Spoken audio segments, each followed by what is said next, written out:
Hey everyone, welcome to Free Assange Vigil 51.2. We are mere days away from our 1 year anniversary of the Free Assange Vigil series, and I can't freaking believe that. Um, I am Steve Poikinen. I am joined this morning by my co-host Andrew Smith and our guests Mark Lubers and Sean O'Brien, and I will get to that in a moment. But first, let's run down some numbers. Today marks 3,490 days of illegal and arbitrary detention for Julian Assange. 443 days since the WikiLeaks publisher was trafficked from the Ecuadorian embassy after being sold to the UK for a $4.2 billion IMF loan. 72 days until the second phase of Julian's show trial and rendition hearing. And that's an important number, and we will get to that in a second as well. 1,120 days of incarceration for reality winner. On the plus side, Chelsea Manning is enjoying her 106th day of freedom.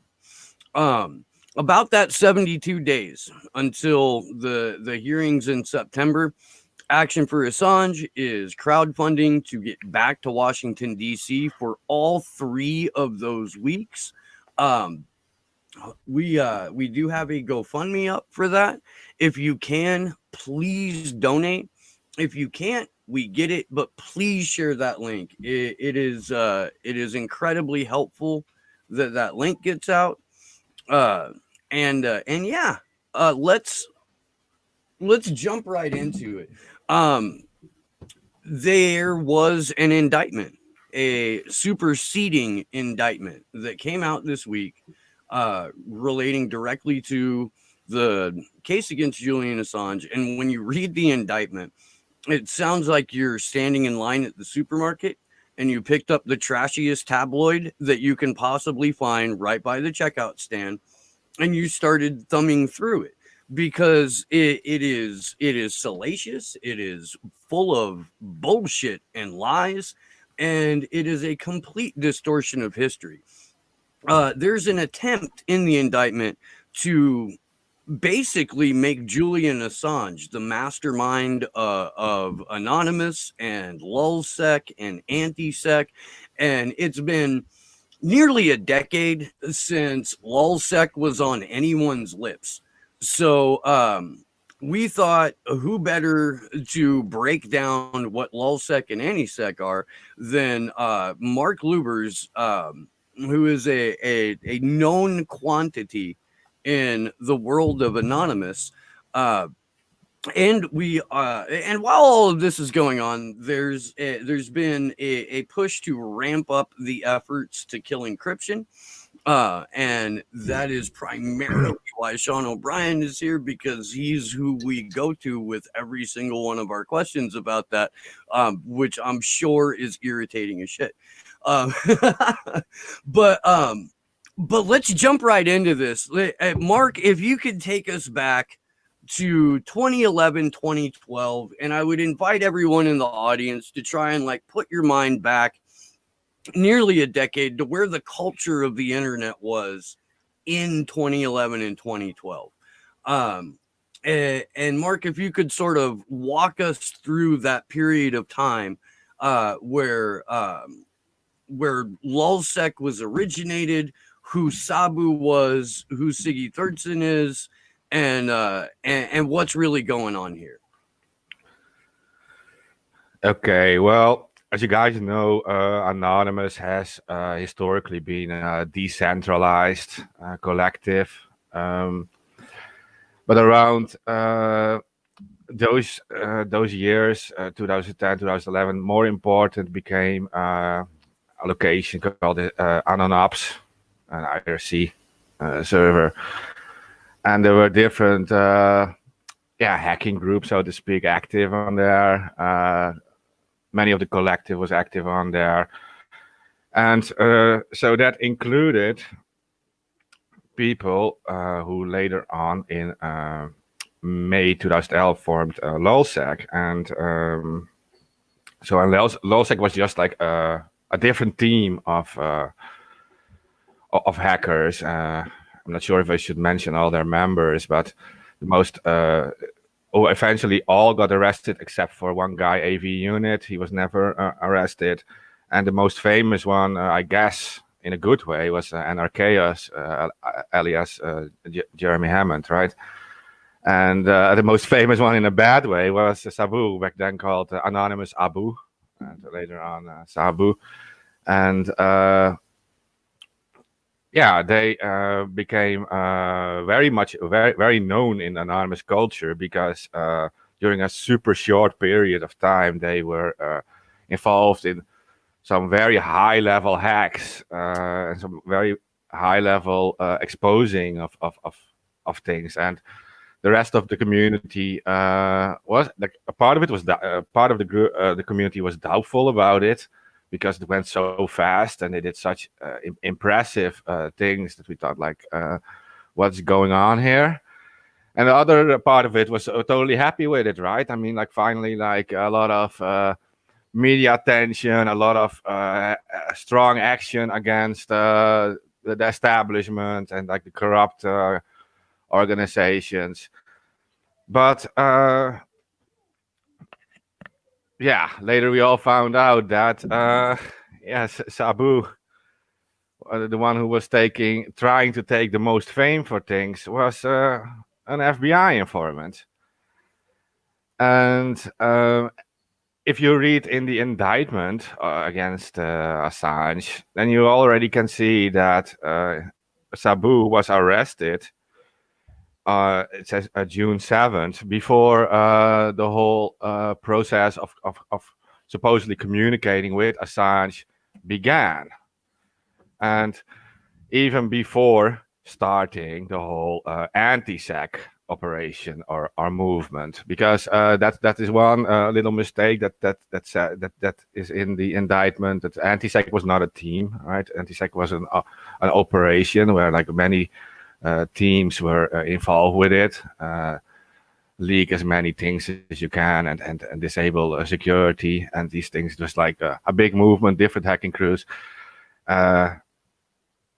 So what we can see in the indictment, at least, is that we know that from the start, or even before any communication, even before anything happened, Sabu was already working with the FBI.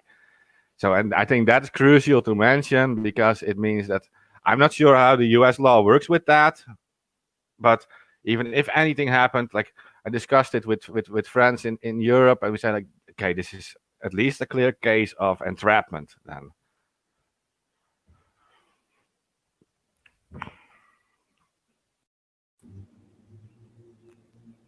Crap, dead air. Hang on. Let Sorry. me fix that. So here's what I dug up on U.S. entrapment law. There's two parts of it. Part one is you have to prove that it was the government that was committing the crime before it can legally be defined as entrapment. In this case, there is direct and hard evidence that the FBI was the culprit in these hacks, in that people were being used and basically like led by the nose by the FBI, coerced into committing these hacks. The second part of entrapment, which is going to be a little bit harder for the defense team to prove, is that the person who was being used had no previous criminal history, no ties with any organizations that committed acts of crime. And in that case, at least in Julian's case, it's going to be a little bit rougher road, um, because there was some time spent in Australia for computer intrusion, and there's the nature of WikiLeaks in general is to receive documents that may or may not have been obtained extra legally. So I don't know if you have to prove both parts. One, clear cut and very simple. Yes, the FBI was the organization that encouraged not just the hacking of Stratfor, but all of the hacks that subsequently took place afterwards.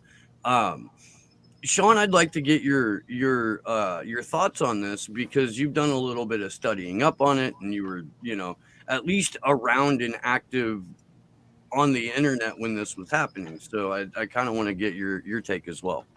Sure. Well, as everybody's saying, or everybody here is saying, it's a pretty transparent attempt to tie Julian to issues that he basically has nothing to do with. Whether or not these things could be considered entrapment, I think, that case is going to be hard to make. Traditionally, the FBI is able to do pretty much whatever it wants in investigations. We've seen that again and again, especially when we're talking about technology. So, for example, there have been a number of cases where FBI has undermined Tor or the Tor browser, which is an anonymity technology, right? To catch people.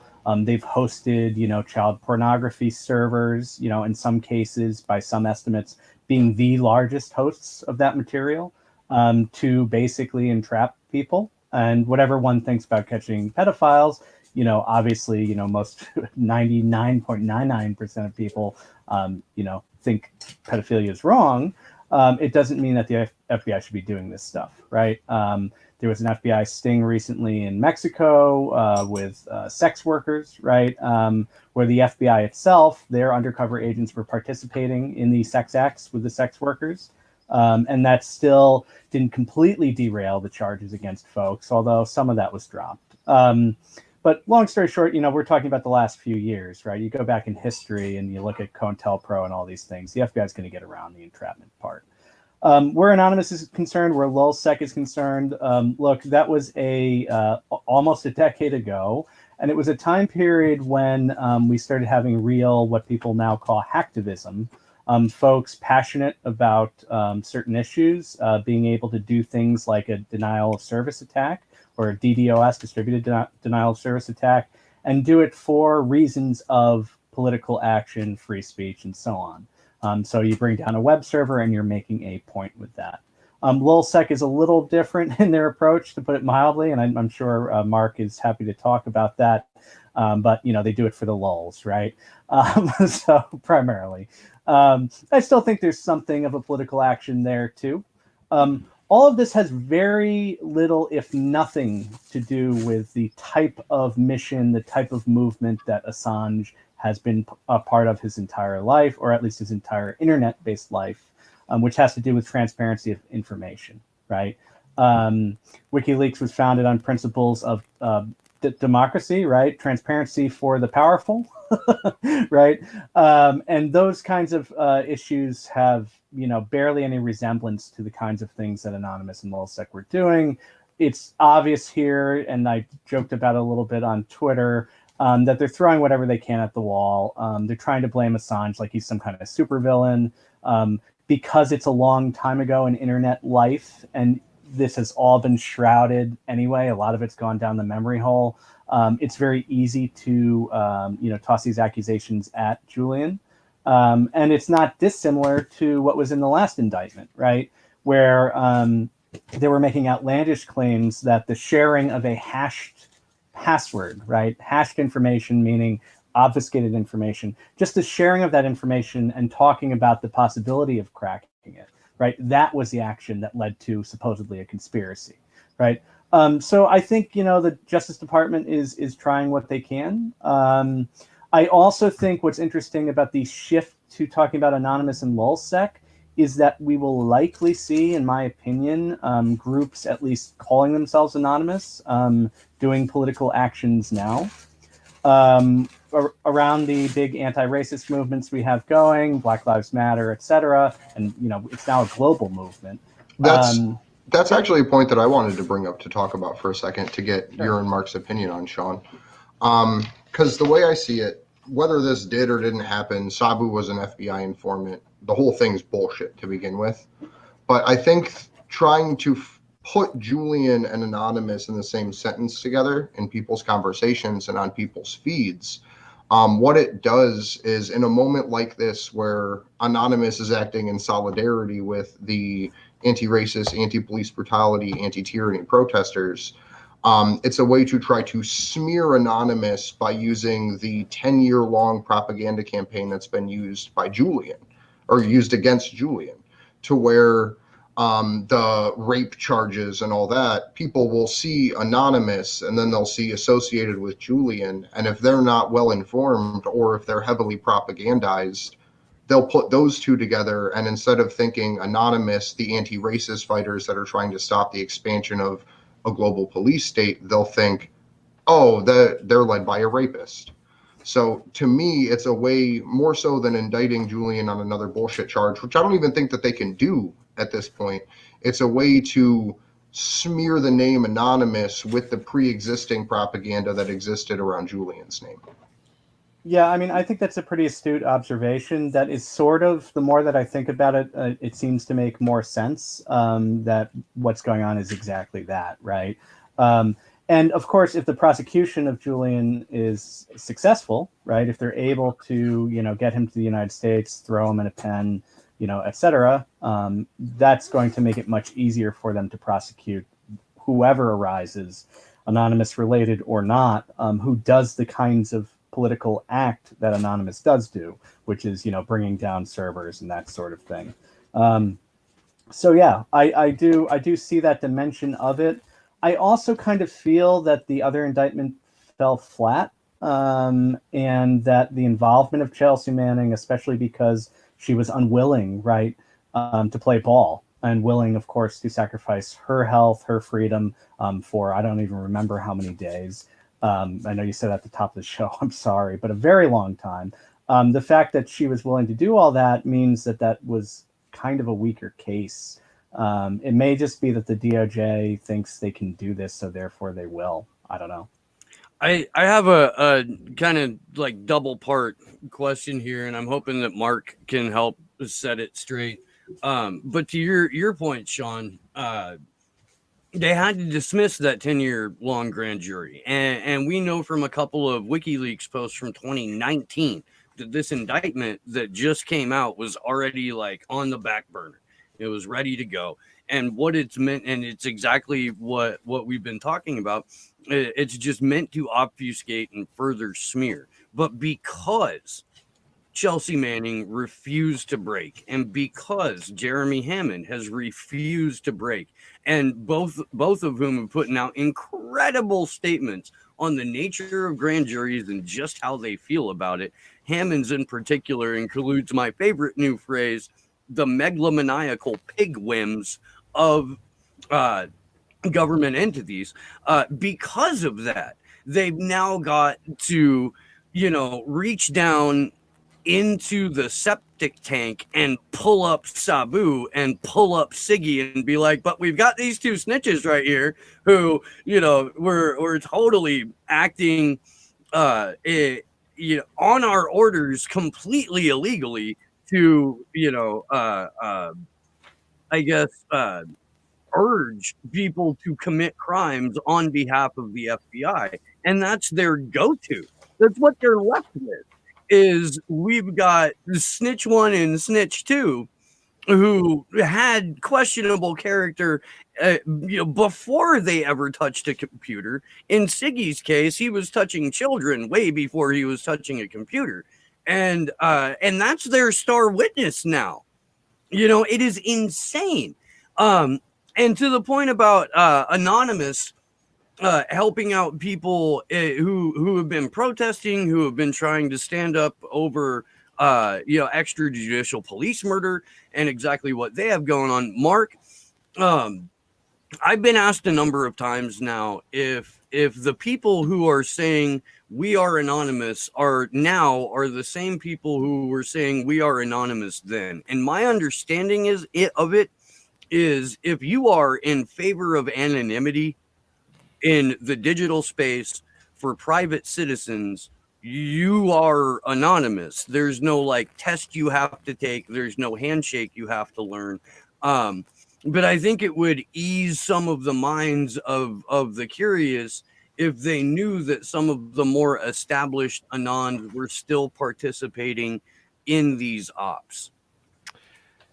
Okay, see, that's the perfect point you're making. That anonymous tactic is not a group. Like it doesn't have members or leaders. Like the idea of anonymity is a method of protest, right? It is a way to keep you safe and also at the same time amplify you if you do something. If other anons see you're using these hashtags uh, or using similar symbolism, and in that way we are amplifying each other, but technically it is just a method of protest. So, and that is what is important in this indictment too. They're not actually talking about Anonymous working with WikiLeaks. They're talking about one little group of people, LulzSec, uh, communicated with WikiLeaks. And you're talking about, like, if you're talking about Anonymous or the idea of anonymity, you're talking about millions of people worldwide in all kinds of countries. Some anons on the street aren't even interested in U.S. Politics or whatever goes on there, right? It is just they're doing their own things to fight against local corruption, against their abuse by their governments or big corporations, and that is the thing. And about the whole Black Lives Matter situation in the USA, yeah. Historically, anonymous activists help amplify people who need it, right? People who need a voice to speak out. You can. There are many anons working in solidarity with such movements in the USA, and they just feel like these people need a voice, and we can help them speak out, and we can amplify them. Definitely, you are asking if all the anons are still involved today. Yes, they are. There are many anons still involved from the early days. Myself back then during Operation Payback, I'm not going to put anything illegal on my back, but I did help set up mirrors for WikiLeaks, right? I don't know if people remember this or were around back then. The WikiLeaks site was actually being attacked by huge denial of service attacks by the USA mainly, we assume, and so it was necessary for people to set up mirrors for WikiLeaks. At least this was the idea, so the website couldn't be taken down. So what WikiLeaks did was they made available a backup of the site, the entire site, and everyone who wanted to help could just set up their own mirror for the site. So many of us did this, and I think you can still find a list of mirrors. It's a few thousand mirrors eventually were set up for WikiLeaks, and so it was it was impossible to take it down anymore, right? By anyone, it became decentralized, so to speak, and that was actually one of the powers of Anonymous and of decentralized activism, and WikiLeaks chose that way of moving too, and that is a very important point to make, that the concept of anonymity is the actual idea, and that's what also is the statement of many anonymous activists. Like, this idea makes you bulletproof, right? Because if you are anonymous, then people can't, if they don't know who you are, they can't arrest you, they can't intimidate you, they can't like harass your family or whatever. But it is also a thing with WikiLeaks, if you are submitting data as you're a source for materials, it is in most cases necessary to stay anonymous.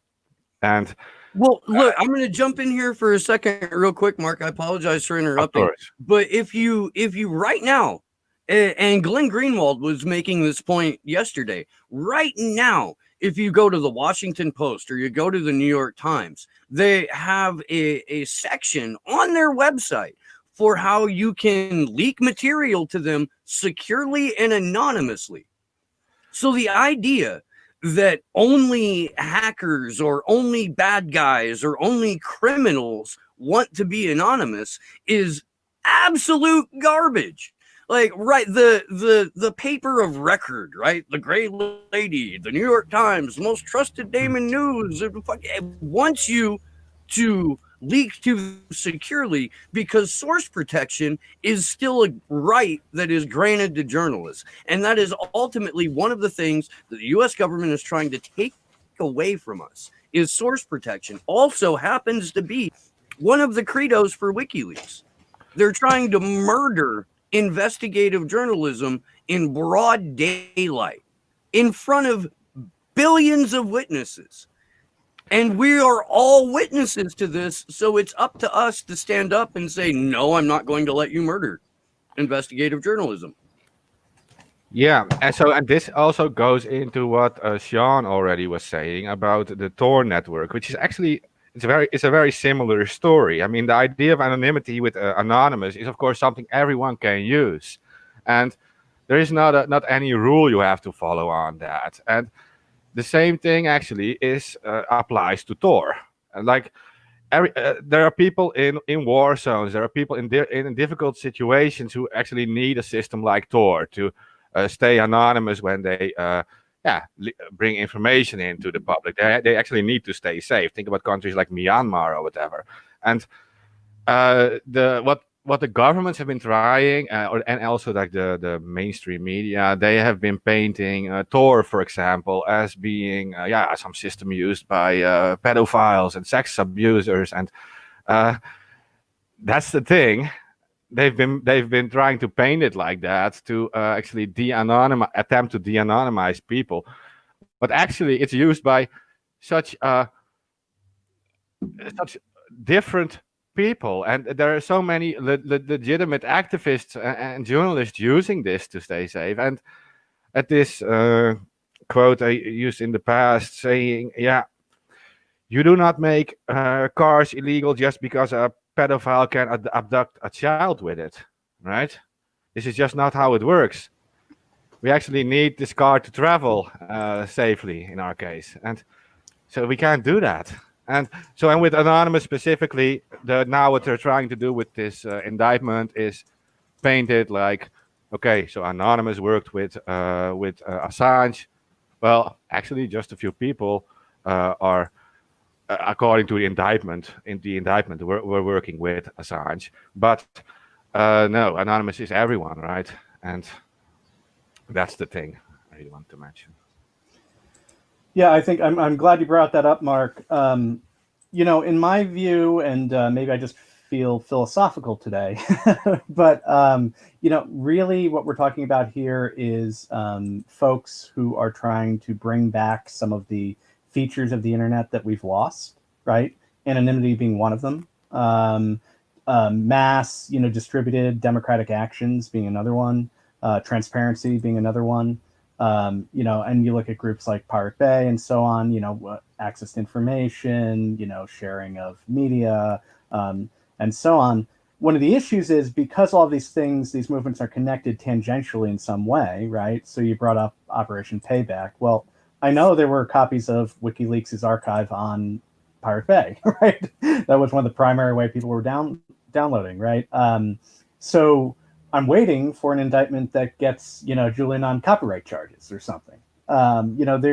There's that possibility always, unfortunately, for people who are involved in these types of actions or involved in these internet freedom movements, whichever wing they're in, to be associated with some, BS indictment, some conspiracy, theory that the Justice Department comes up with in the U.S. And that's part of the reason, we really need to get rid of the power for the DOJ to do this stuff anyway. And unfortunately, their power is being expanded in a number of different ways instead. So, yeah. Before we dive into the next article, Sean, do you want to talk a little bit and kind of preface what the Earn It Act is and the situation we're in facing it right now?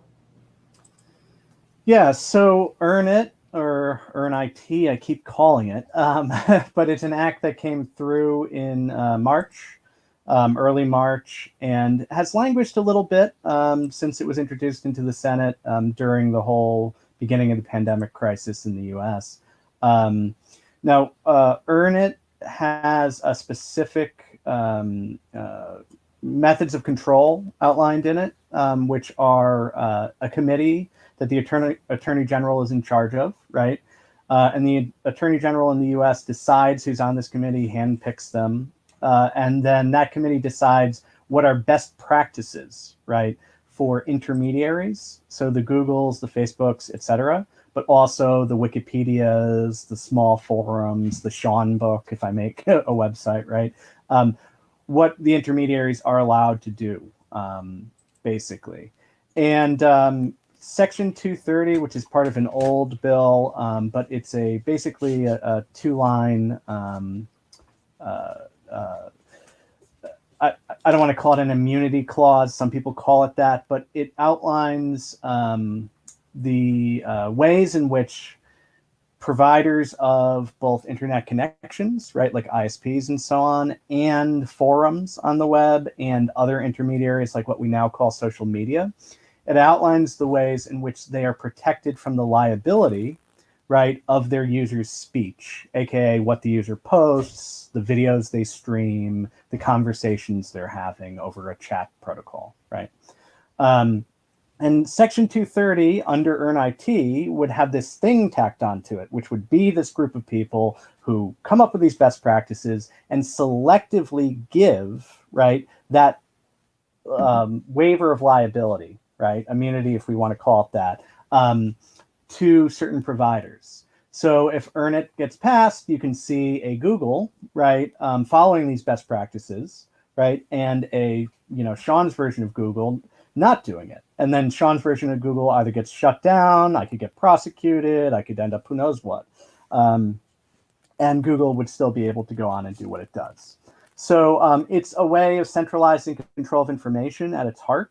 It's a way of censoring, of course. I mean, that's the best practices, of course. But more essentially, I think, and more, sort of the scary part of it, is that it would require the intermediaries to see the contents of chats, the contents of posts, the media that's being transferred over these intermediaries, over these networks, right?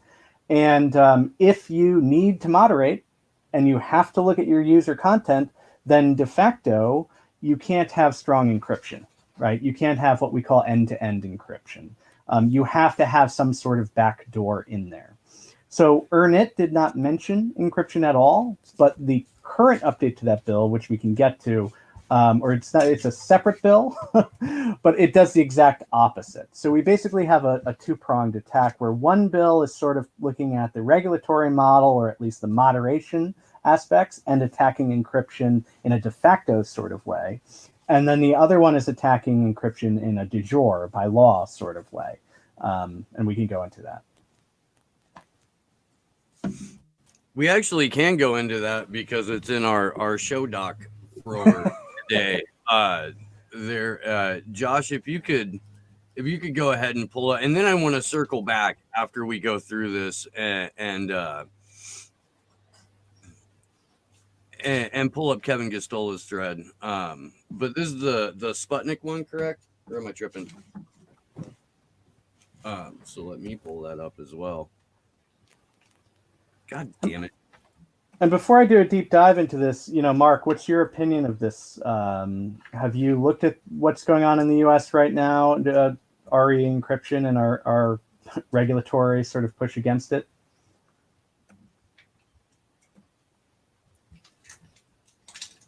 Maybe. Oh, is he muted? Sorry, I have myself muted for you. No, I have been looking into it because in the European Union we've been dealing with similar issues. Early 2019 with the whole thing we call the ACTA 2 law, the copyright directive. They started with similar things in here. They're now doing a TERAC thing, anti-terrorism filter, so to speak. It is interesting that it's happening at the same time, right? And it goes into the whole single market strategy that they want the same things for the USA as for the European Union. And it probably has to do with, like, if US companies or US users are affected by this, they want the same in the European Union. They don't want like an advantage on the market to one side. So they're doing it everywhere at the same time. And I'm glad you guys are like standing up against this, because until now we failed in Europe to stand up against this. And I mean, we are always going to rail against this. There's got to be the same kind of energy that went into stopping SOPA and stopping even the Trans-Pacific Partnership. There's got to be that collective post-partisan energy that and Sean and I have talked about this a number of times, that people are just so used to there's an entire generation that doesn't know what the internet was like even 10 years ago, let alone 20 years ago. They're just conditioned to, okay, well, they're going to see everything we're doing anyway, so we're just not going to care. And fuck that. That's that. I don't know how to say it nicely. Like it goes back to the core principles of Anonymous, in that anyone who would like privacy in the digital space is anonymous. It goes back to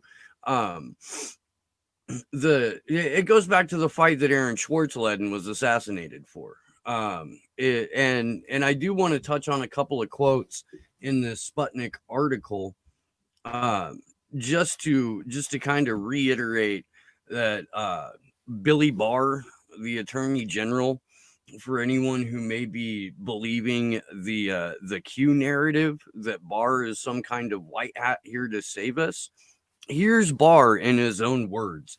While strong encryption provides enormous benefits to society and is undoubtedly necessary for the security and privacy of Americans, end-to-end encryption technology is being abused by child predators, terrorists, drug traffickers, and even hackers to perpetrate their crimes and avoid detection. That is a conflation by Billy Barr that anyone who would want to use end-to-end encryption is de facto a criminal. And that is simply not the case. And that is one thing that we really need to push back on. I mean, Right. You see the same language in the Internet Act, where that's what this is for, is we're stopping child pornography on the internet. When, like Sean had pointed out, it's our fucking United States government that puts the child pornography there to fucking begin with. So if you want to stop those issues, stop the system that's actively putting more child pornography out there than any other group combined. Right. And I think it's worth saying as well, groups like Anonymous, right, are the kinds of groups that have been able to stop, atrocious shit on the internet through collective action. And whatever one thinks of things like this actions on the Church of Scientology and so on, those kinds of things are traditionally, what a group like Anonymous would do. So there are other ways of approaching it than just saying, hey, the feds need to just, take this over and be the one that is investigating the quote unquote dark web for us. At any rate, there's more atrocious crap on the clear web right now than there is on the dark web. It's definitely, just quantity wise, but also, it seems like cyber criminals are moving there to the clear web more and more. There's been a lot of really good studies of content on the dark web in the last couple years. Most of them, of course, have some inconclusiveness to them, right? But the majority of the content that is found seems to be just very basic internet forums, file sharing, information sharing, chat, and then a lot of it's ephemeral. So it's, it's a temporary room to have a conversation, and then it goes away. So those kinds of, things are what we need the dark web for, and something that need to be preserved, definitely. So. Absolutely, because there's a lot of demonization in that term dark web, where all it is essentially an anonymous zone. Like, it's a zone that provides you a level of separation from the outside influences of technology to have conversations or exchange information. What you choose to use that for is up to you. It's the same argument that's made about literally everything. Like, okay, is this tool dangerous, or is it the person that's using it for something that is? And we had these debates in the early internet, right? The internet itself was considered, a terrible thing, where who the hell knows if you can go buy a gun or whatever it was, whatever the arguments were in the early days. And, properly, as you say, the dark web's kind of a bad term, but it's here to stay as far as I can tell. There's a number of Tor project devs who say, let's just call it the more private web. Fine, it is. But the level of privacy that we get from Tor, the level of privacy that we get from strong encryption are more or less the same. And often the code and the stuff that's really running these technologies is shared infrastructure, basically shared software, shared servers a lot of times, and so on. So yeah. On the subject of Bill Barr, I try not to make it too much about a personal, fight, but he is the probably the worst attorney general yet, as far as trying to fight encryption. There's no doubt about that. It's not just the quote, from Sputnik. It's also tons of other quotes he's done in the past. He's made it quite clear that he wants tech companies to fall in line, quote unquote.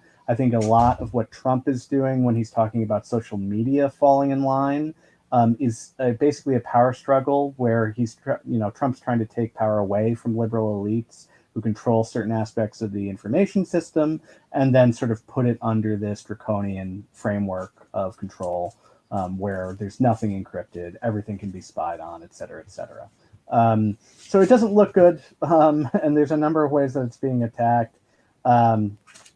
Before I forget, and I don't want to dominate too much at this second, but we talked a little bit about secure drop tangentially, which is the technology that more mainstream outlets use to have leaks submitted to them. Secure drop was originally designed by Aaron Schwartz, so it's worth noting that first off. And second off, it is very much true that all these newspapers had to change the way that they do reporting. They had to do that because leaks became a powerful force in the information system, and those leaks became a powerful force in the information system precisely because of WikiLeaks, right? So, I mean, WikiLeaks really did change the way journalism is done. So then you had the New York Times and all these other outlets, use this thing called Secure Drop, which is not identical to what WikiLeaks uses for submission, but uses some of the same technologies like Tor to get information. I don't know if I would trust the New York Times' Secure Drop implementation for anybody who's thinking about doing that. They had someone on staff, Runa Sandvik, who's awesome and does a lot of good work. And unfortunately, she was laid off. I think some other folks were laid off, and the situation was just not good.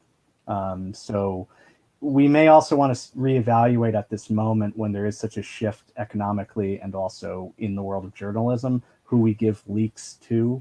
Not that I should have to say that in a WikiLeaks stream. Avoid giving leaks to the Intercept. This is I'm going to be releasing a bunch of ASMR type stuff, and I do think I'm going to do one about sharing information with the Intercept. There you go.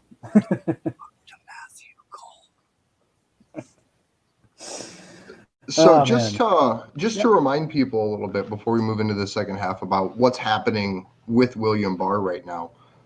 He just fired the person that was performing a relatively mundane investigation on him for like his use of, I believe it was personal funds, but also for his involvement in war crimes, I believe. The International Criminal Court is investigating William Barr right now, and he has personally put out the statement saying that they are sanctioning the International Criminal Court and they will be targeting members of the International Criminal Court and their families for investigating the U.S.'s involvement in war crimes in Iraq and Afghanistan. So that's an important thing to note about him. William Barr is the gentleman who worked hand in hand with someone named Robert Mueller. I don't know if people know who that is. To cover up the Iran-Contra banking scandal with the BCCI, which I believe was the Bank of Credit and something International. And what that bank was literally the bank that was being used to launder money to commit genocide around the world, launder drug money. And William Barr and Robert Mueller worked hand in hand to cover up those genocides, or the money laundered for the genocide in Iran. So I think that's just a really important way to make sure we end that piece with him, because he's literally one of the biggest pieces of shit you can imagine, like weight-wise and overall just personality. So people knew that when he was chosen. Bill Barr's reputation has just always been in the gutter. He's been around for a really long time. He's been part of a lot of shady business. Yeah. So, and you know what we're talking about here is a system where the government will be able to do whatever the hell it wants, but nobody else will, right? So these folks will ultimately be placing themselves almost in a sort of class war situation where they're the intelligence class, deep state, whatever you want to call it, that is able to use these technologies without any attacks on them. But you know, everybody else can't use this stuff. The term intelligence, as the Stratfor hacks proved, the intelligence class is inclusive to the private space, to the private market. There are you know, publicly funded spy organizations, and there are privately funded spy organizations.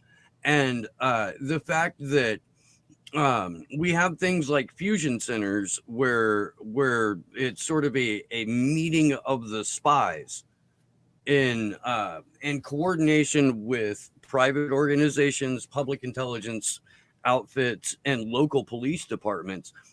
That's how regular people and activists get fucked with. That's how Black Lives Matter activists get fucked with. That's how student organizers get fucked with. That's how we get fucked with. If you are a private citizen and you want to speak out against your government, no matter where you live, there's going to be a convergence of public and private sector agencies that that set aside their personal differences in order to take you out. Yeah, and so I have a lot of experience with this sort of dimension of it. It's well known, and you can read about it. And I recommend people who are interested in sort of this intelligence industrial complex, or whatever you want to call it.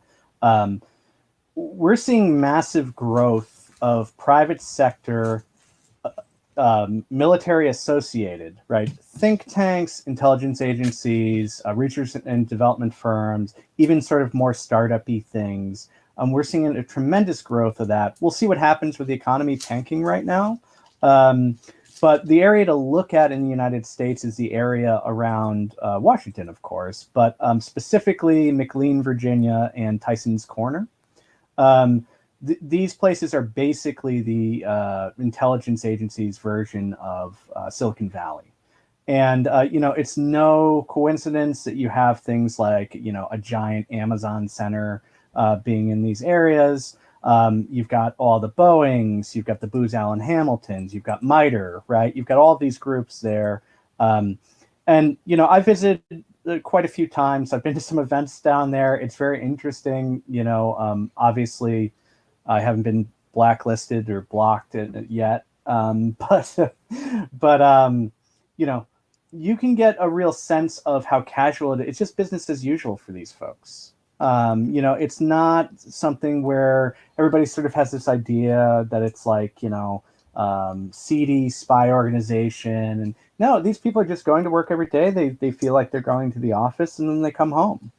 And I think you get that sense when you listen to people like Snowden, of course, talking about Booz Allen Hamilton, you know, but you don't necessarily get that sense unless you either listen to that stuff or talk to folks involved.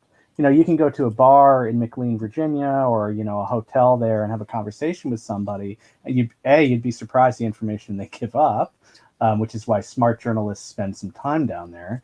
And B, you know, the cavalier attitude towards the things that are being done, the programs that exist and the military developments that are happening is pretty shocking.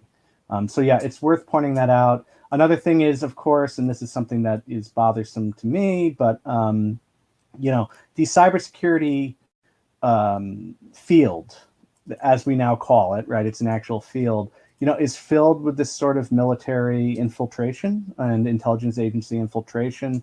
It goes all the way down to the lingo we use when we're talking about threat modeling and OPSEC and these kinds of things. That's coming from that military group. And, if you're a cybersecurity person and you're looking for work, you will have people reach out to you who are part of these agencies, especially the jobs asking for security clearance, right? And they may be doing it through some startup or through some private entity. And it just goes on constantly here. It goes on in Europe. It goes on in Israel. It sounds like a great opportunity for a well-placed mole. Yeah, hypothetically, I've already ruined Flash myself. freedom fighter. I've already ruined myself that way. One can hope. One can hope there are a few. Not that I would ever advocate treason against my government. Okay, on that thought, let's talk a little bit about. I'll re-summarize a little bit, especially for the people just turning into the stream. You've got Section 230. Section 230 allows intermediaries a large amount of leeway as far as not having liability for the content their users post and things people say and things people share on an internet platform, right? On a website, etc. You've had a number of attacks on it over the years of different forms. The two latest attacks are a thing called Earn It.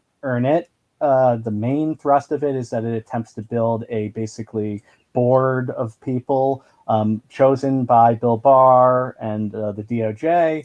And those people will decide best practices, and only the sites that follow these best practices will have that sort of immunity from the content that their users post. Everybody else is screwed. That threatens to break encryption because you'd have to moderate very strongly. And to moderate very strongly, you'd have to look at the contents of what people are doing. Okay.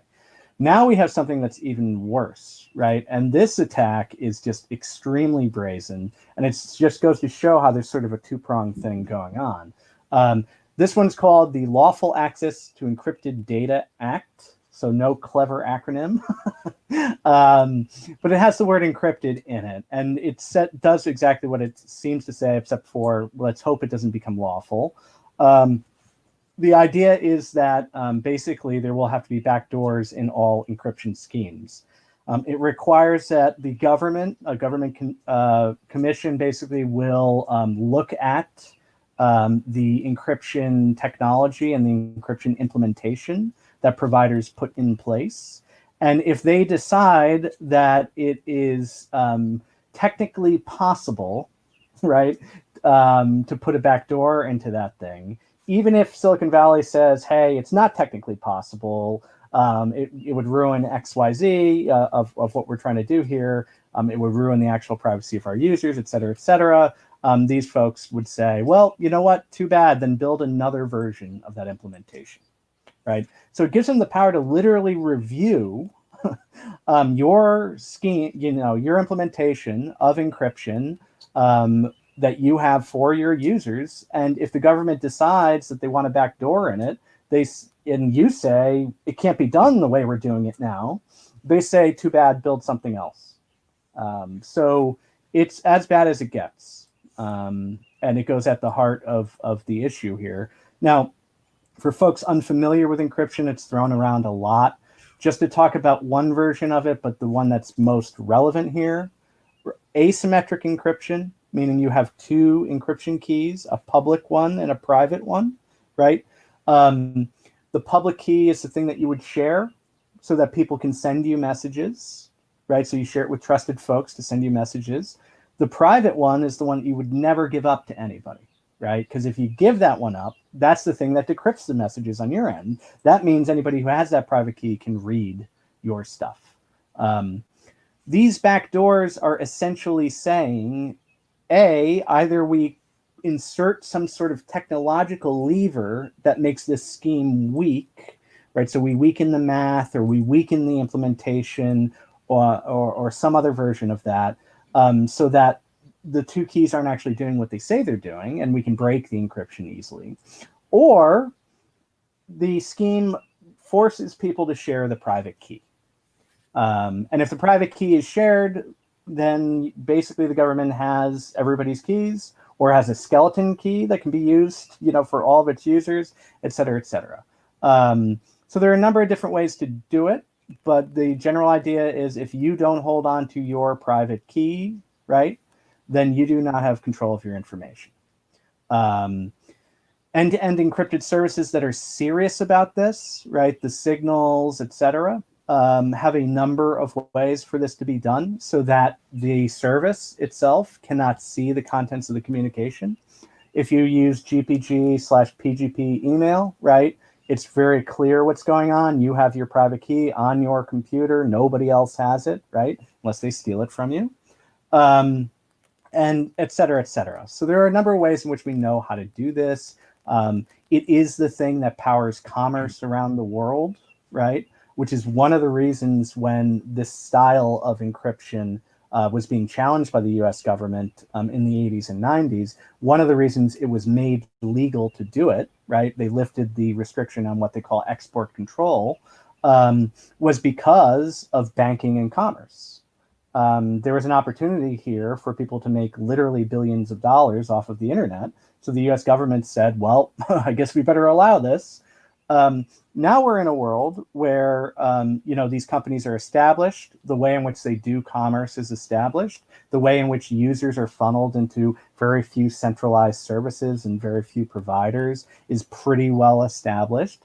So the US government is clamping down. And my fear is actually, not only that this gets passed, but B, that all of the big tech companies just fall in line. And there are a number of different ways they can do so. Like I said, they can weaken the scheme, they can build a purposeful backdoor, they can come up with the most complicated sort of request system they want.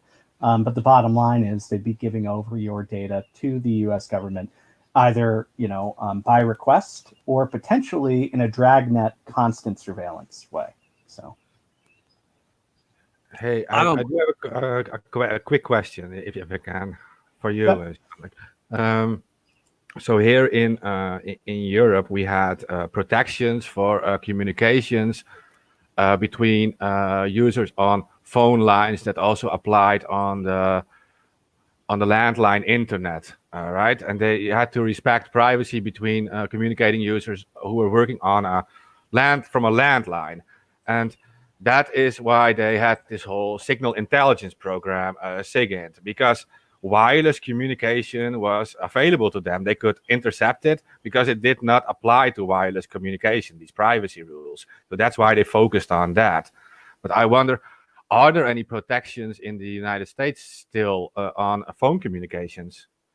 Because they could technically apply to the internet too, I think, if it's done through landlines. Yeah, so my understanding is that federal wiretap laws are so undermined by national intelligence frameworks that they're pretty much useless.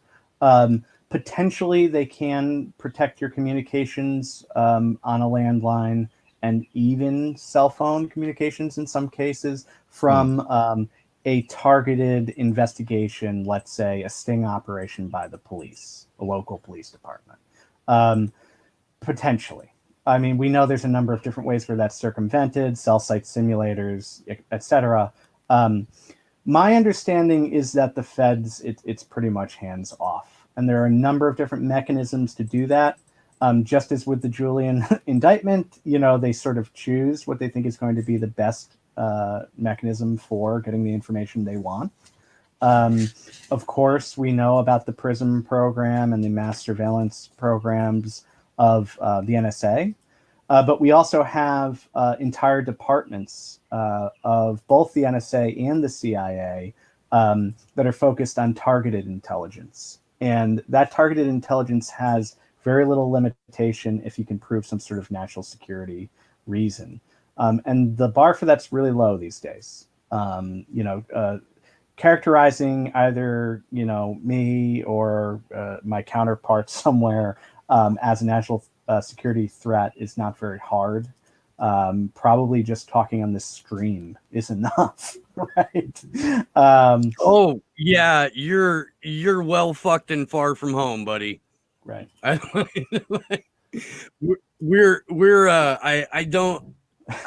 The amount of Kevining that has taken place on this show from like day one, there's been a clear effort to tamp down the success of these vigils. There's a guy in the chat right now who is letting us know just how poorly Twitter has considered us. They won't let us stream on Periscope. We've had to go to D Live and we've had to go to Rockfin. Big shout out to Rockfin, by the way. I think they're a far superior platform to YouTube, but people haven't figured that out yet. So we're still broadcasting on YouTube. I kind of want to circle it back to the indictment because there was a fantastic Twitter thread that Kevin Gostola, friend of the show, friend of the vigils, excellent reporter from Shadowproof, has a couple of different shows of his own that he does where he highlights whistleblowers. Just a fantastic guy all around. He put out a great thread. There's a deep dive into this. Is there a way for us to see this too while the audience sees it, Sleepy Josh? Nope. Okay. Okay. Well, perhaps that's the route we should go because I would like the guests to be able to take a look at it too. Okay, this is my fucking computer is not letting me control right click to open the freaking thing. Yeah, the cloud server is being weird. You have to copy the whole link. God damn it, Sleepy Josh. Of course. Well, just a quick comment to Mark then, while we've got the air here. I guess the correct thing the correct framework to put this in, though, where wiretap laws is concerned, is that this may change the way that intermediaries, aka corporations, right, big tech, and other organizations operate so much that it's sort of besides the point whether the wiretapping is allowed.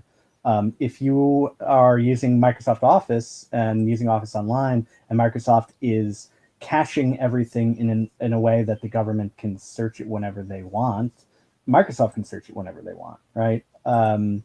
And, I mean, it may be that we don't have to rely on the traditional levers of, wiretapping or indictments or FISA requests for that information to bite someone.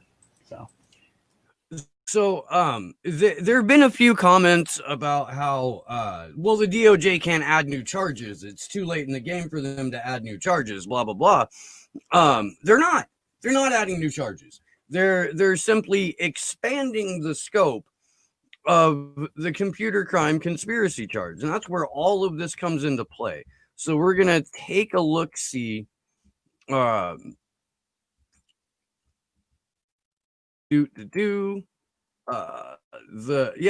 they've got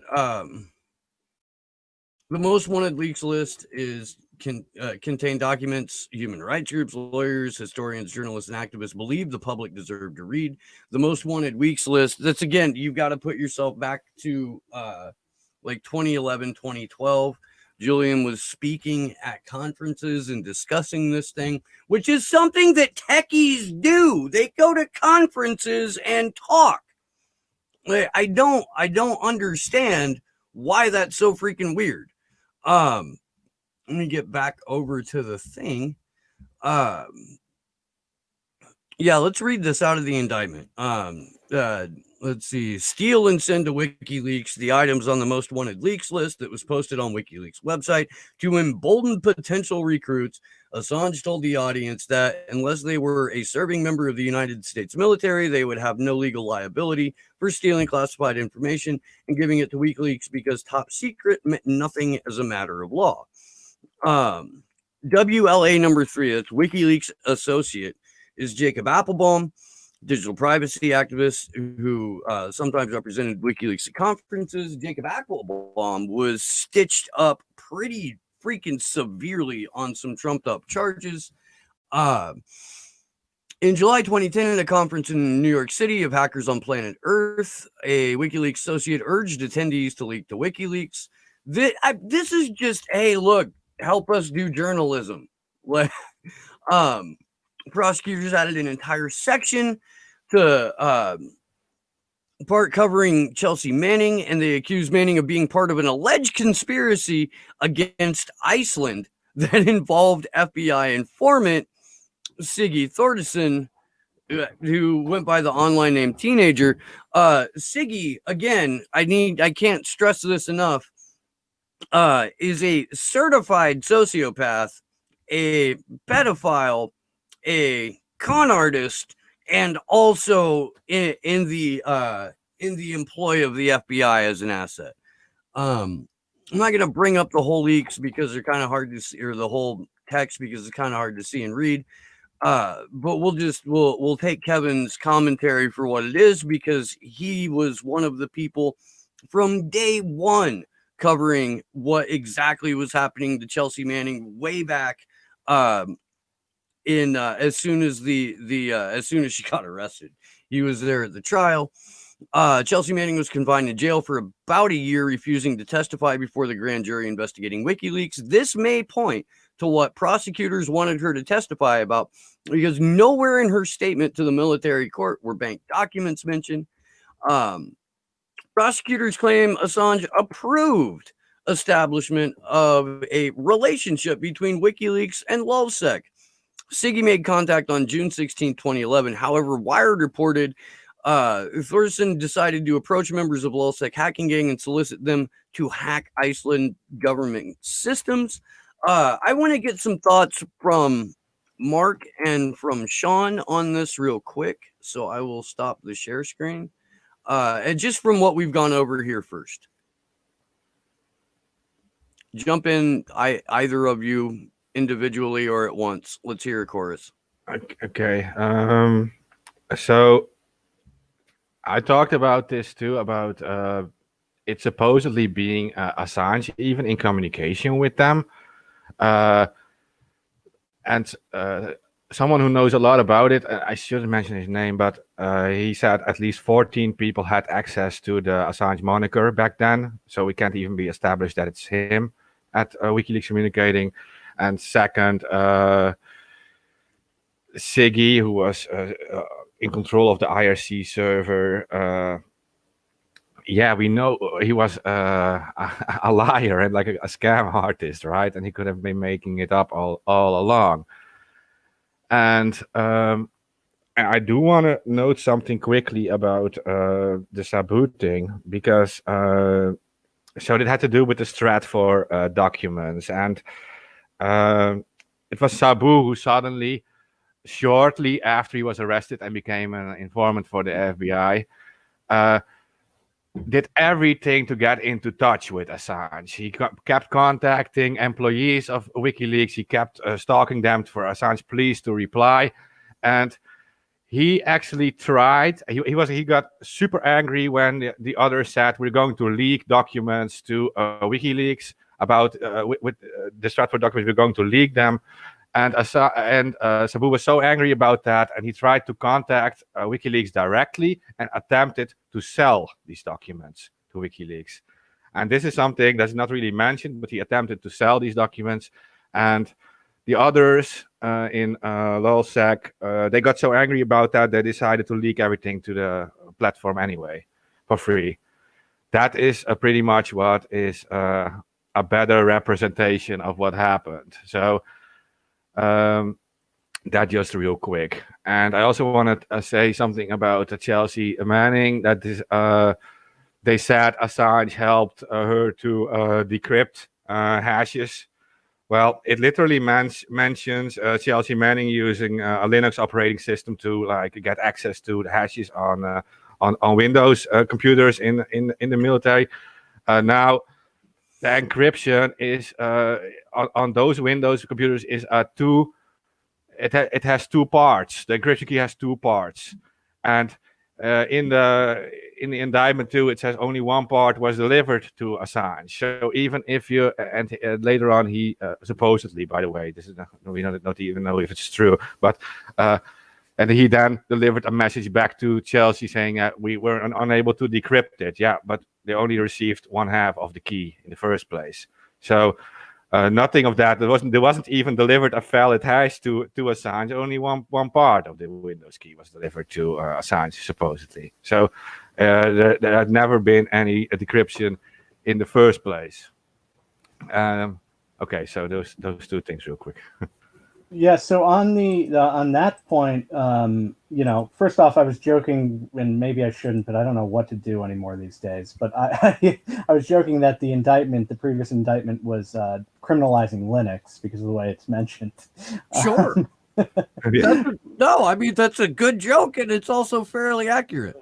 Yeah, it's unfortunate, right? And the second one is, you're 100% right about that hash, right? The issue is that it sets a very dangerous precedent where selling mathematically obfuscated information in any form can be spun however the U.S. government wants to for an indictment.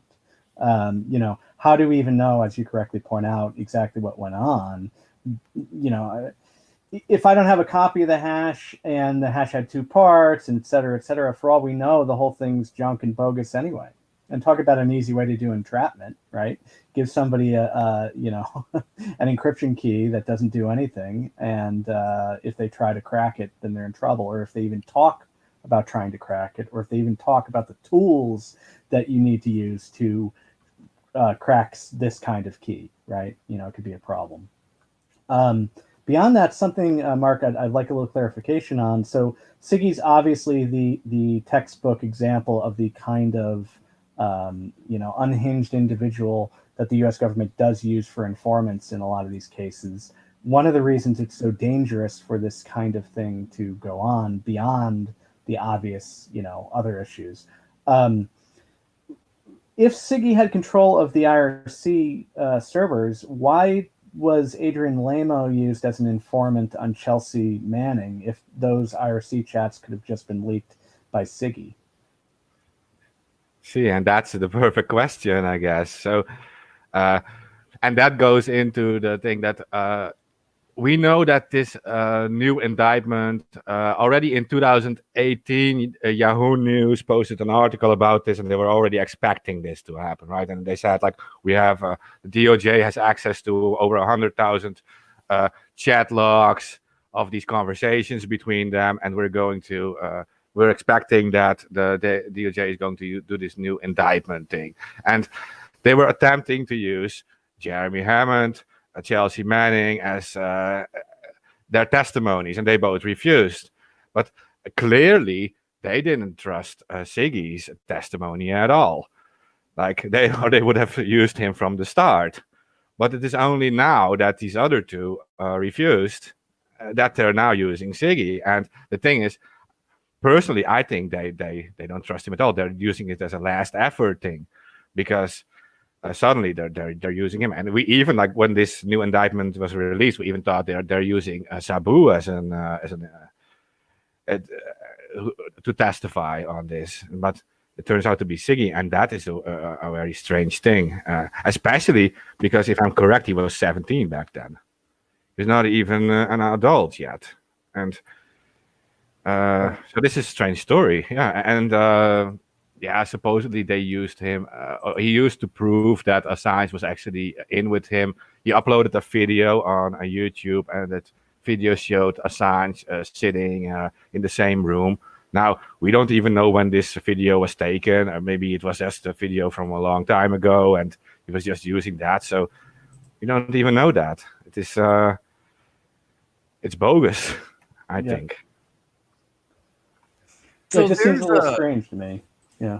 And this has been brought up in chat too, but there's another part to this indictment where they're trying to criminalize employees of WikiLeaks for the assistance that was given to Edward Snowden when he was doing the best that he could to not get thrown into a black hole in the US for leaking documents, unfortunately, to The Intercept. And as to As to why he didn't go straight to WikiLeaks with this, I will never fucking know. If anybody has an answer to that, please share it with me. And that the panel, the guests, whomever. But there is an effort to throw more dirt onto Edward Snowden in a part of this too, and it speaks to the level of desperation of the Department of Justice and the Trump administration because this information has been available, at least in the case of Sabu and Siggy, since 2012. In the case of Snowden, it's been available since 2014. If they wanted to bring this information to light, they had plenty of time to do it in the original indictment. Choosing to do it now, when there have been slowly, but definitely with impact, movements growing, not just in the grassroots activist community, but Lissa Johnson and Dr. Spur Assange specifically has really put pressure on the UK government and members of the UK Parliament for a compassionate release for Julian Assange, because he is in the Guantanamo Bay of the United Kingdom, stuck 23 and a half hours a day in solitary confinement. When he's with people, he's with at least 4 people in a very cramped space. There is the virus running through Belmarsh prison. People have died from it. They're on a skeleton crew because people have been self-isolating because they either have it or don't want to get it. And that kind of pressure and the awareness that organizations like Action for Assange, yes, but a number of others worldwide, this kind of, I guess, information sharing community that we're a part of has really kind of brought people back into, holy shit, they shouldn't be doing this to this guy. And so now they're trying to, I guess, hide the fact that this is a pure political persecution of an individual, with the end result being the destruction of investigative journalism. And they're trying to focus on these quote unquote cyber crimes. And because people, regular people, including fucking me, don't know a lot about this stuff, people are going to hear, oh, cyber terrorists, that's bad. I don't like that. I don't want that. So I'm going to go ahead and side with the U.S. government on this one, including every freaking liberal who has been cheering on the Trump administration and the Trump Department of Justice while wearing a pussy hat and saying Orange Man bad. Hope that wasn't too convoluted. It felt convoluted. I'm sorry if that was convoluted. It's okay. I enjoy the soliloquies, man.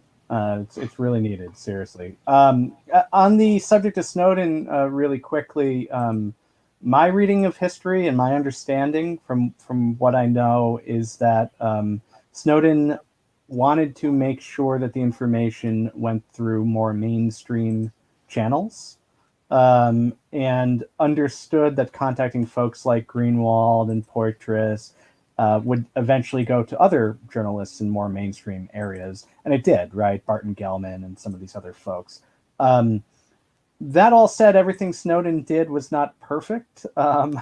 And for example, he famously mailed, hard drives in the mail. I've seen a story, and I have to dig it up to find it. But my understanding is one of these was like hidden in a tree, one of these boxes that was mailed out by Snowden. Straight up Revolutionary War style, where you stick your message in a hollowed out tree. Yeah. That's right. Oh, I'm from Connecticut, so I know all about the Charter Oak story. But anyway, I'm from Indiana, and I know about that, so I'm pretty impressed with my knowledge of U.S. history. Just want to share that with you. I'm doing a great job today. Nice. So long story short, I actually use some of these cases in class. I talk a little bit about the way in which Greenwald was contacted. Snowden had to teach Greenwald how to use PGP, GPG, right? And there's actually a Vimeo video out there still with Snowden's voice, which I can post in my Twitter feed, I guess, if I find it. I should be able to find it. That's very interesting because it's anonymously uploaded to Vimeo, and it's like a little tutorial on GPG, which is really cool. But long story short, I think there was a sense from Snowden that he wanted to be able to control the process as well. And going to WikiLeaks at that point, I don't think would have allowed him necessarily to do that. Now, who knows? I can't necessarily say. Obviously, it was very important for WikiLeaks to, you know, save his ass basically in Sheremetyenko airport there. And that was extremely important for him to be able to get out and not be apprehended by the US government. So, you know, it's very interesting how history works, isn't it? Isn't it interesting to kind of have to think this man had to get help for revealing the crime of a government, and it's a crime to reveal that crime. So Edward Snowden revealed that before it was legal to wiretap everyone, we were all being wiretapped, spied on, metadata collected, and then has to flee the country because he showed that illegal things were happening. And that's the basis of literally why we're here. Julian Assange, same way. So the fact that this has to even be brought up in the indictment about literally someone just helping someone reveal that crimes were committed flee is horrifying to me. Yeah, I mean, and it should be, right? And I mean, the other flip side of the coin too is that in both of these cases, these things were relatively open secrets, right? Who knows how many contractors at the time had access to the exact same information that both Bradley Manning, right, and Snowden had. I mean, we're talking about these huge military networks that have tons and tons of people who have access to the information. We're looking at this stuff every day in both of those cases. And, you know, it takes courage to actually blow the whistle, but the secrets were sort of open secrets. You had an entire class of people, again, who had access to this information that the public did not have access to. So it's pretty scary. It goes to show how power works in our world. And the story is a very old one, right? It goes back to much older leaks, right? Pentagon Papers, etc. You know, where similar, at least digital technologies give us this modicum of power, which is one of the reasons that there's been such a hard pushback. Again, I don't want to dominate the stream. I do have one final set of thoughts I want to say about the timing of a few different things. But I'd rather you all get a chance to kind of summarize. No, I mean, by all means, go ahead. Okay, so it seems to me that there are a number of things going on in the Trump administration that are happening all at once right now. So as I said, the Earn It or Earn IT Act was, I don't want to say delayed, but it did not move very swiftly. And there were other concerns, clearly, which was the pandemic. Now we're looking at a situation where, as you brought up, the strangeness of the firing, not firing, I didn't fire them situation in the DOJ. That all that stuff that's going on shows to me that there's a tumultuous situation going on in those folks who are at the top echelon of power, right? They're not agreeing with each other. They're trying to push their own agendas through. And Trump himself is facing a situation where, you know, as awful and as, you know, untenable a candidate as Biden is, right? And we all know he's not a very good candidate. It's like you don't even have to explain why. That's how bad he is at just being a politician at this point and forming a sentence. But anyway, it still looks really bad for Trump at the moment. I think there's a real fear amongst the folks who are currently in power that if they don't push through the things that are on their table, on their desk right now, they may never get pushed through. I think that's one of the reasons for the indictment, the new indictment now. I think it's one of the reasons for the new anti-encryption bill. I think we're seeing Supreme Court decisions not go the way the Trump administration expected. We're seeing another extreme anti-immigration measure, right? Trump pushing the moratorium on H-1B and J-1 visas and a couple others until the end of 2020, right? Past the election. We're seeing a number of things sort of coalesce, and I kind of feel like what's going on is they're trying to kill healthcare, of course, what little we have. These things are happening for a reason at this moment, and they're kind of like, they seem like the dying throes of the Trump administration. They may not be. I mean, who knows how things are going to go in November, but they at least are being pushed now for a reason. So.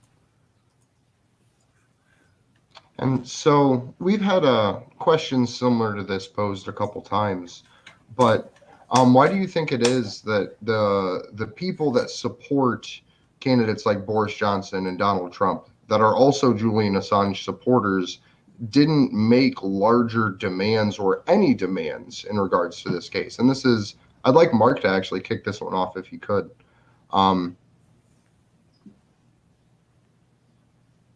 think you're muted, Gonna have Mark. to unmute Mark. Okay, yeah, sorry, I was distracted real quick. I was reading through the entire chat. There's no reading allowed on this program, Mark. Yeah, we don't read here. Steve's the only one that's allowed to read. I'm only allowed to read Harry Potter books. That's fair. But my question, Mark, in the U.S. and in the U.K., there are large amounts of Boris Johnson and Donald Trump supporters that are also Assange and WikiLeaks supporters and basically pro-human liberation advocates. Why do you think those people have let the Assange issue just fall to the wayside when that was one of the things that Trump used to rise to power?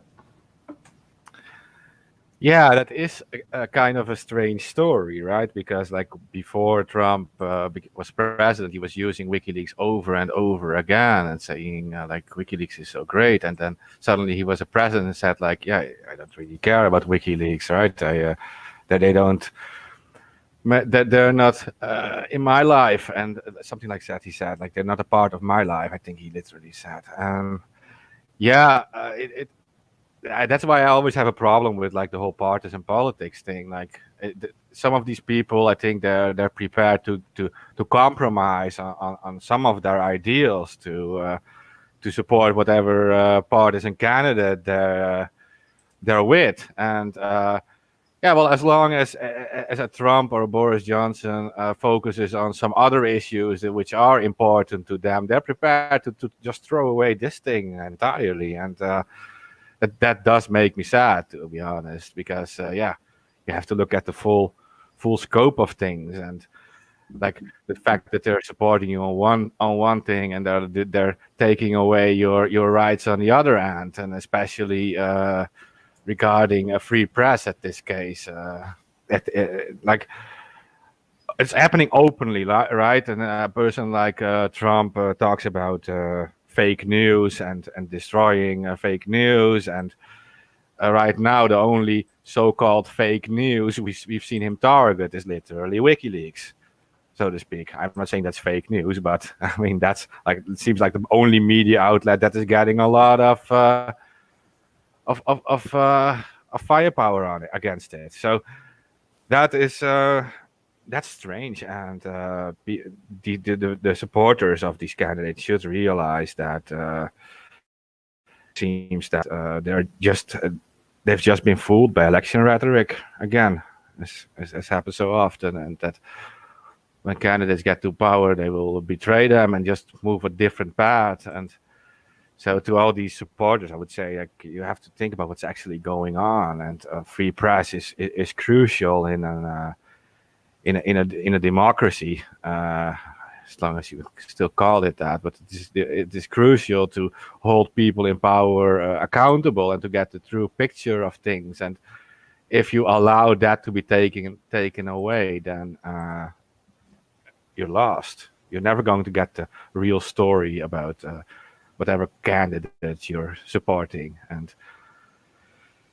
Yeah, so that is my opinion about it. I mean, for the rest, it's just sad, and yeah, but perhaps many of these, so to say, pro-Trump supporters back then were just very happy with the whole DNC stuff. They were happy that Hillary was heard by WikiLeaks and that some emails were exposed, and then when that whole story is over, they don't really care anymore because that specific thing got a lot of mainstream media attention too, and it was actually used in the campaign. And maybe they're not even following what is actually going on right now. Like, yeah. So our good friend and my little sister Taylor Hudak had like 18 billion questions at the beginning of the show, and I do want to make sure that some of those get covered. One of which being, do you guys like what's the upon reading the indictment, is it not just crystal clear that LulzSec and the anti-sec were FBI led operations?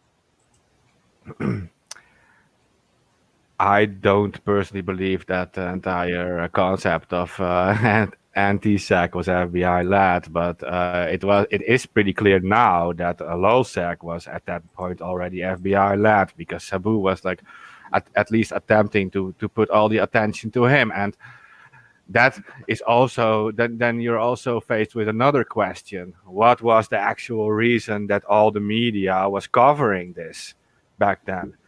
Because all the media suddenly was interested in anonymous, I want to say, like in the hacks by LulzSec, and then you can like argue, yeah, perhaps that because they were already aware Sabu was compromised, that they were already preparing to run with the whole story about finally taking down anonymous or LulzSec.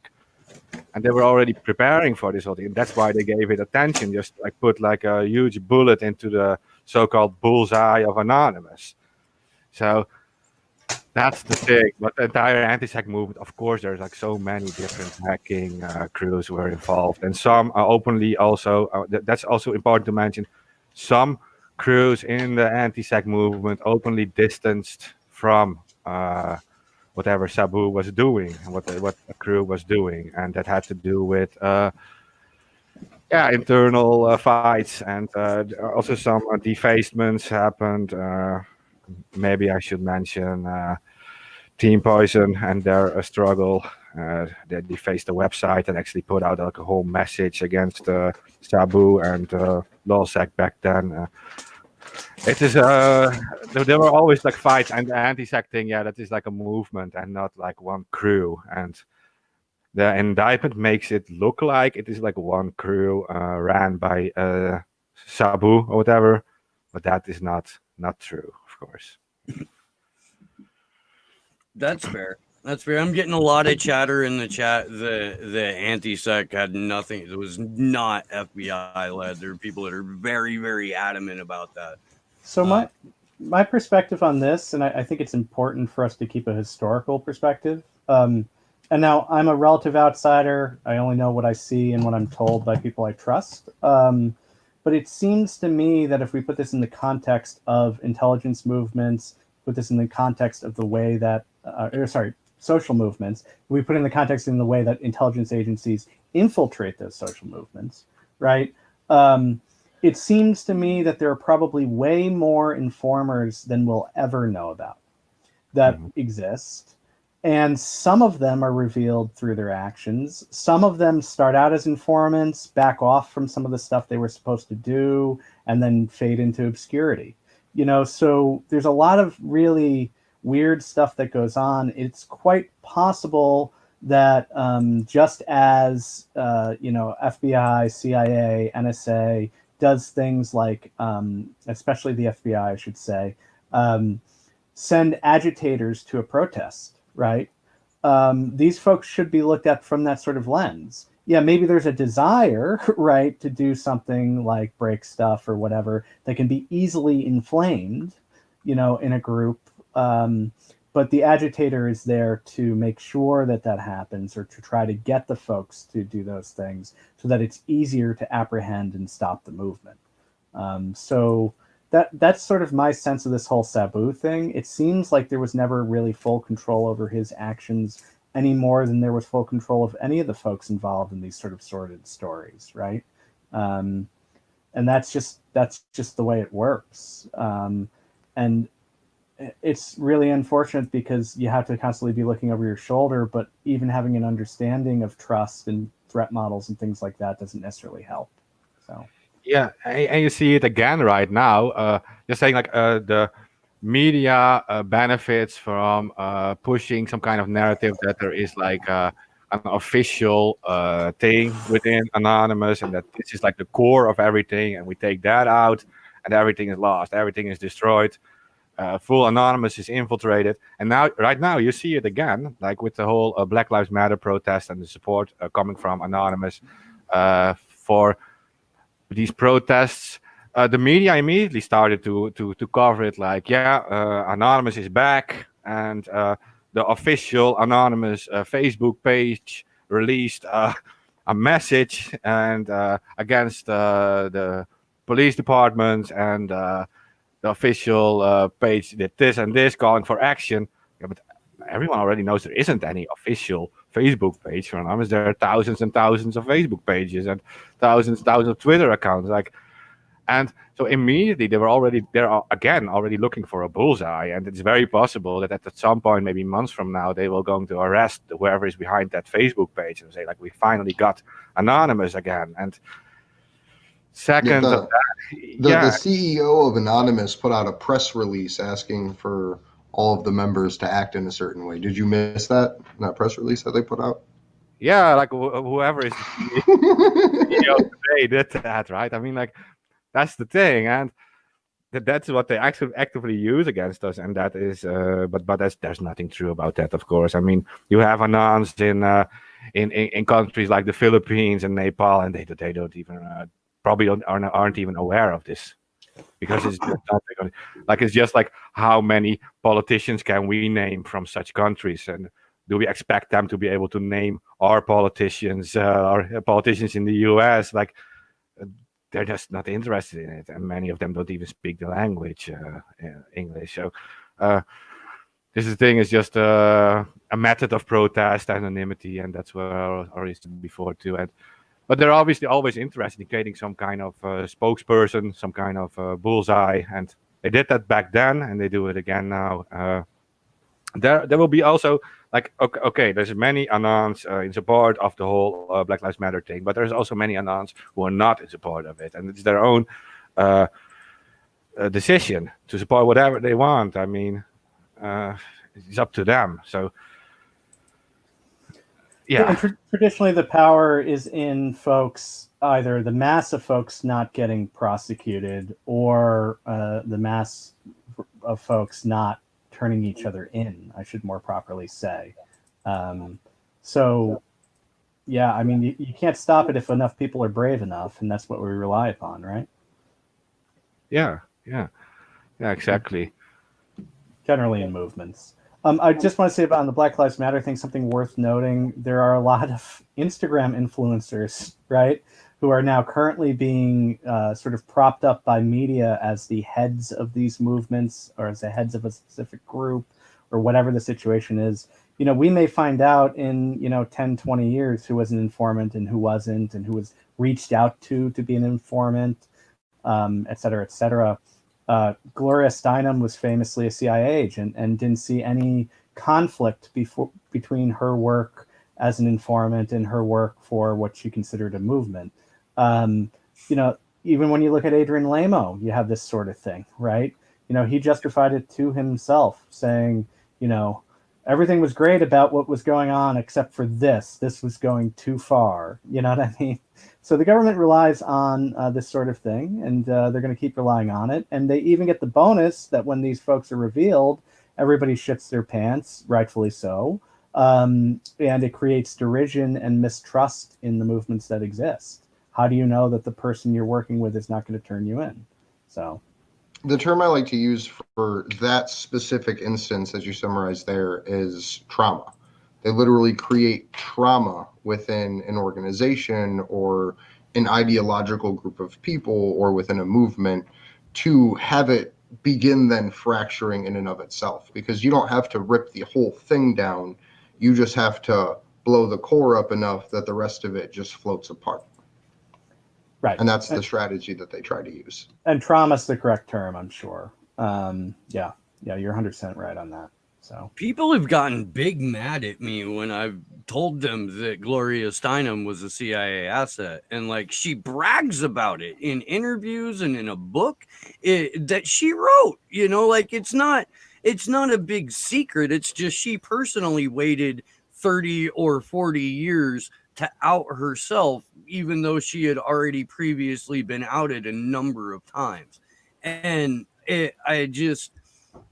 it's one of my favorite points to make in terms of, like, you know, who's working against you inside of your movement.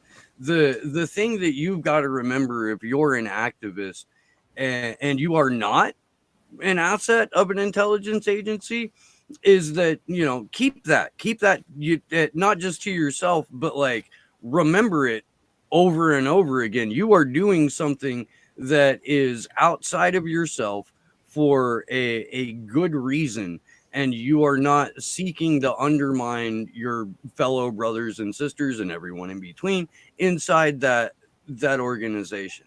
There's always going to be some co-opting from the predator class. The predator class is always going to send agents provocateurs into your movement as it becomes successful. That's not a thing that you can get away from.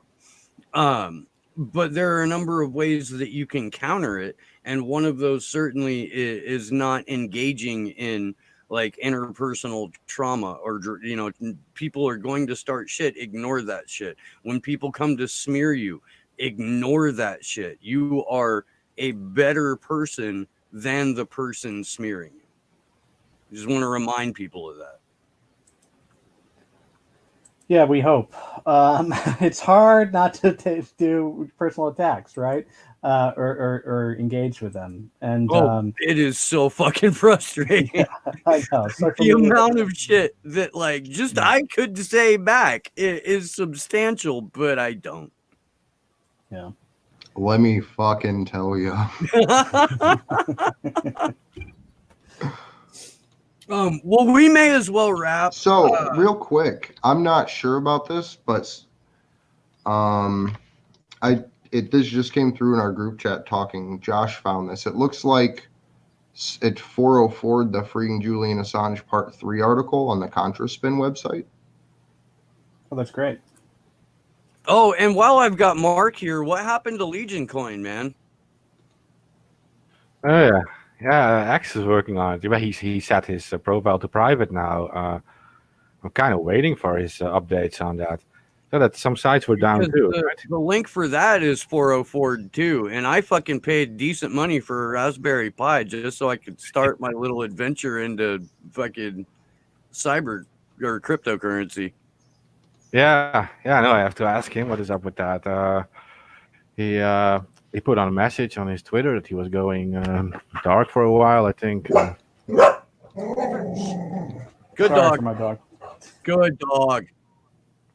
He is a good dog. Sure, maybe he will be back again, X. So I wouldn't worry about it too much. He's always been into that whole crypto thing, and I think he seems to love it. So I was suggesting to him that we could actually use it perhaps to help with arrested activists. Like some people who are scared to have their identities known by certain people, that they could actually help, like, for example, arrested activists and donate in crypto to some lawyers, perhaps helping these activists. So yeah, that's the thing. I liked the Legion Coin idea. We have to wait for X, I guess. I mean, he'll be back. Yeah. I think that was most everything we had to touch on today. We're kind of coming up at the top of the hour here, so I want a chance for everyone just to kind of to chit chat here for a little bit and give some final thoughts. If you could, if you could, Sean, dive in, let people know final thoughts, and then where people can find you. Very cool. Yeah, so I guess my final thoughts are we're in for a roller coaster in the next few months. I'm glad that the thing that brought us together was, or that we're brought together, but the thing that brought us together is obviously bad, the indictment. Um, it is really a testament to Julian's strength that he's been able to keep it together for this long. I kind of feel like whatever indictment is thrown at him, I don't want to say it doesn't matter, but in a sense, it kind of doesn't because of the difficulty he's having even making arguments or talking to his lawyer, etc. And this could be seen as a sign that they're getting a little desperate. As you mentioned, they had this in the pipeline, and now it's like their plan C or something that they're using. So that may be kind of an encouraging thing. We're seeing a lot of really positive change. It's really inspiring. One of the things that's going on, of course, is that's put an immense amount of pressure and workload on a lot of the activists who are out there really affecting change. And we've got to do our best to keep our eyes on the prize, not forget about things like, Julian being in a hole in Belmarsh and under real threat from things like COVID and so on. So yeah, I appreciate being here. We'll see what happens. Hopefully we don't have to do these vigils in another year, right? But I'm sure we'll have plenty to talk about anyway. So, as far as finding me, probably the best thing I want to plug right now, we're doing a bunch of digital self-defense classes through a site called privacysafe.tech. We've done 2 sort of open houses. I'll be posting the videos publicly for those shortly. I want to say tomorrow, but we'll see. Under promise, over deliver. And we did our first real deep dive into digital self-defense last night. So the classes are what I call drop-in sessions. They're approximately 3 hours long, but with breaks, right? And I take a very sort of personalized approach to security. As I mentioned before, this is not, I don't really like a lot of the militaristic, jargonistic cybersecurity stuff that's out there. I care about personal autonomy, right? I care about movements and what the solutions are for activists and those kinds of use cases.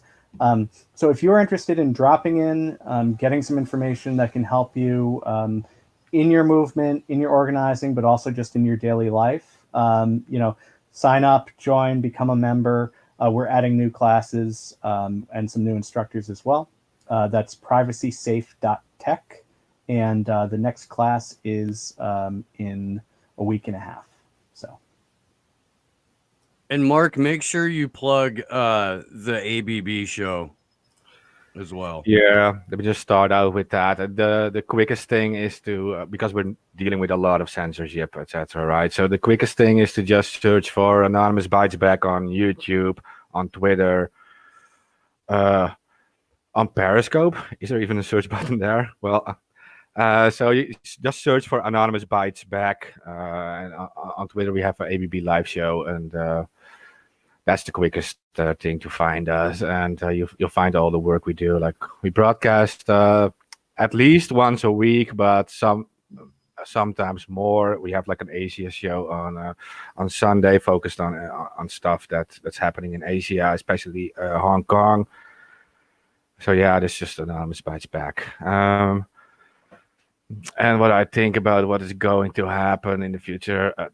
I like the whole the latest events in the United States. There's a lot of protest going on, and it gives us an opportunity to put some attention on the obsession with national security and the obsession with having these police being militarized and being authoritarian again towards normal people. And the thing is that they've like over the last few decades they've been like militarizing this whole police system and like distancing themselves from like the normal people. And it's almost like we have to agree with all these new restrictions, privacy restrictions, the whole creation of this surveillance system, and we all have to agree on it.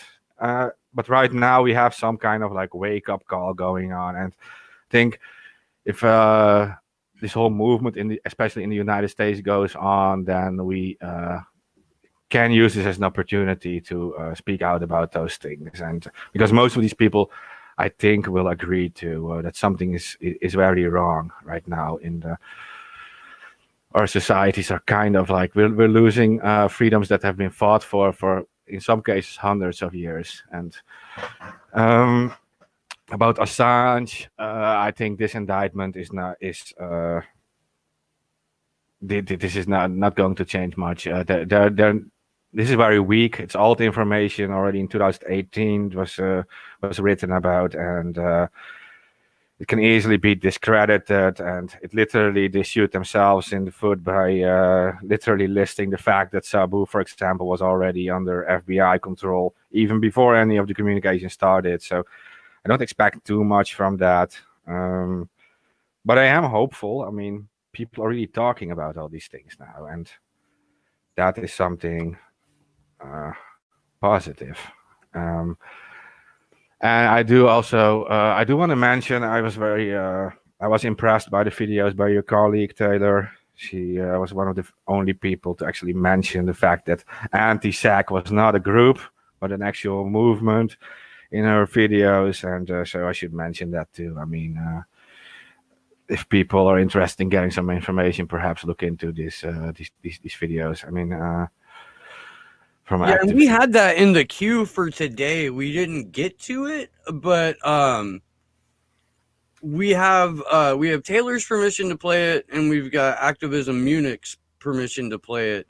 So perhaps we'll just throw it up after we close out, and if anybody wants to hang out in the chat for an additional 7 minutes, you can. I highly recommend that you watch that. Taylor has just been fucking crushing it the last several months with Activism Munich.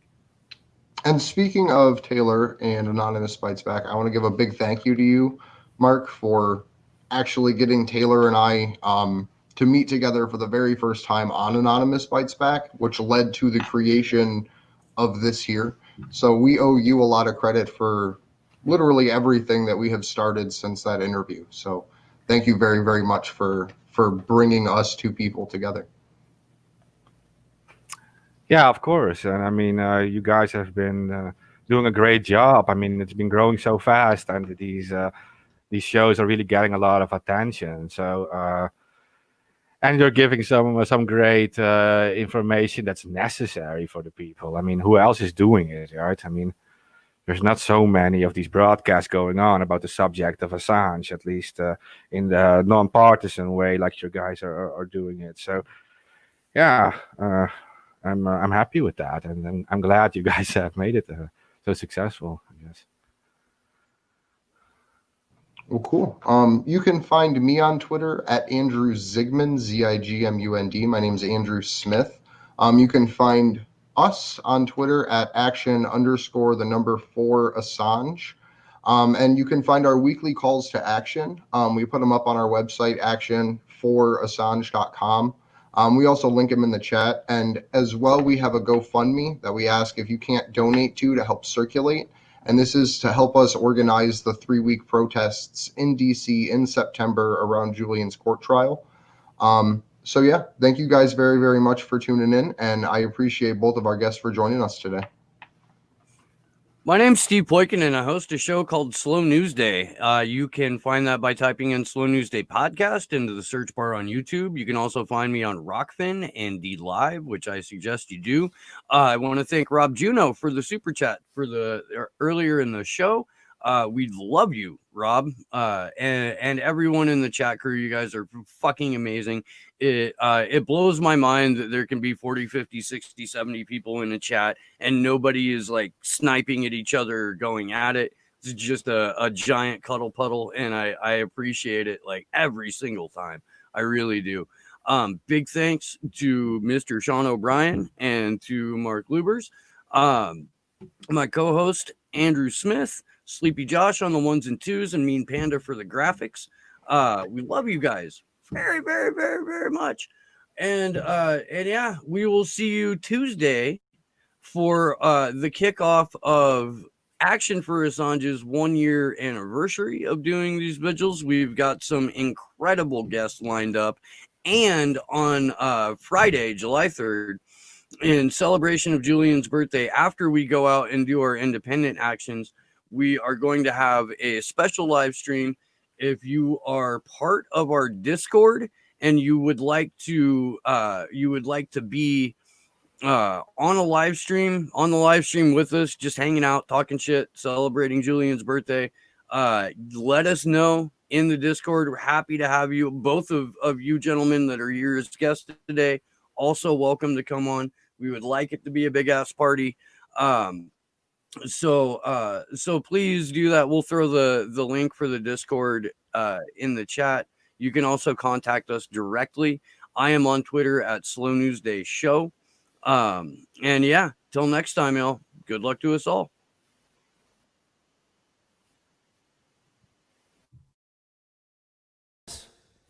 And I suppose to some degree that's the case, whether they're on the right or the left. And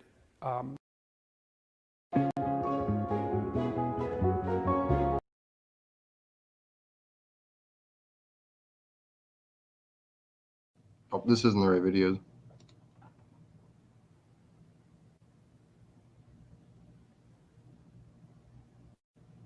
I feel like it always does Jordan Peterson to us. Like, I think that's happened to us like 2 other times where we've had like end caps where we were going to do something. It's like, here's fucking Jordan Peterson. Like, go clean your room. He reminds me of my dad. He's like, the world does need saving, Andrew, but you got to do the dishes.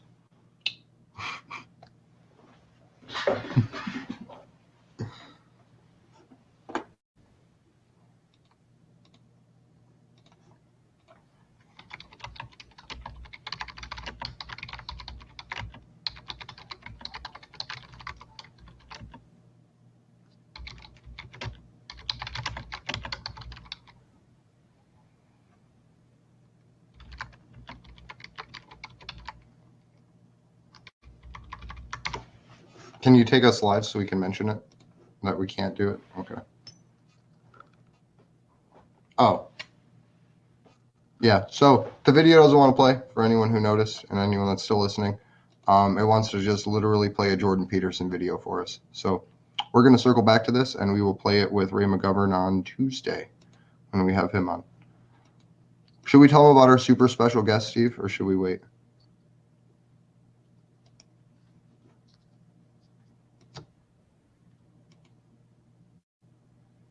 No, we should not do that. And, Okay. And we should have the fuck Sabu as our end screen for every single vigil from now on. I like it. I think it's high quality. But cool. Thank you, everybody. Have a good day.